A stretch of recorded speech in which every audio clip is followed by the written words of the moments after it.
Dicot embryogenesis कैसे होती है। देखिए डाइकॉट एम्ब्रियोजेनेसिस का मतलब क्या है। एम्ब्रियोजेनेसिस क्या है, formation of embryo from zygote is called embryogenesis. अगर ये एम्ब्रियोजेनेसिस डाइकॉट प्लांट में हो रही है तो इसको हम क्या कहेंगे, डाइकॉट एम्ब्रियोजेनेसिस कहेंगे।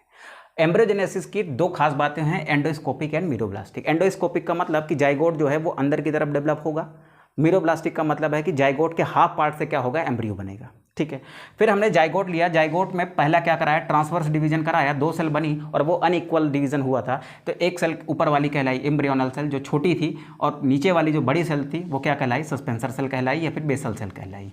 अब फिर क्या हुआ, बेसल सेल में लगातार माइटोसिस से 2-3 माइटोसिस हुई, उसके बाद क्या बन गए, 6 से 8 सस्पेंसर सेल बने, जिसमें सबसे पहला वाला सस्पेंसर सेल क्या था, हॉस्टोरियल सेल था, लास्ट क्या था, हाइपोफाइसिस था।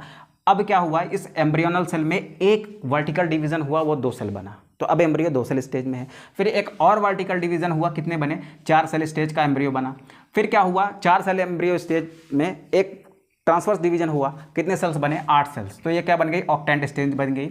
ऊपर की 4 सेल को इपीबेसल कहा, नीचे की 4 सेल को हाइपोबेसल कहा। इपीबेसल से हमने प्लूम्यूल डेवलप करना है और आपके हाइपोबेसल से क्या डेवलप करना है, आपका रेडिकल, जिससे क्या बनेगा, आगे रूट बनेगा, और प्लूम्यूल से क्या बनेगा, सूट बनेगा। ठीक है, उसके बाद क्या हुआ, उसके बाद इसमें कंटिन्यूअस माइटोसिस होती गई। तो यहाँ पर जितने भी सेल्स बनी उन्होंने अपने आप को 3 लेयर में अरेंज किया, सबसे बाहर प्रोटोडर्म, बीच में पेरिब्लम और लास्ट में क्या थी, अंदर की तरफ प्लीरोम। प्रोटोडर्म से एपिडर्मिस बनना था, पेरिब्लम से ग्राउंड टिश्यू बनना है, और प्लीरोम से क्या बनना है, वैस्कुलर टिश्यू बनना है। ठीक है, यहाँ तक बात क्लियर हुई। उसके बाद फिर हम आगे गए तो हमें क्या मिली, हमें मिली ग्लोबुलर स्टेज। ठीक है, लगातार डिवीजन होता गया, बहुत सारी सेल्स बनी, ग्लोबुलर स्टेज मिल गई। फिर क्या आई, फिर आई एक अर्ली हार्ट स्टेज, यानी ये ऊपर से थोड़ा सा क्या हुआ, दबना चालू हुआ, तो ये बनी अर्ली हार्ट स्टेज।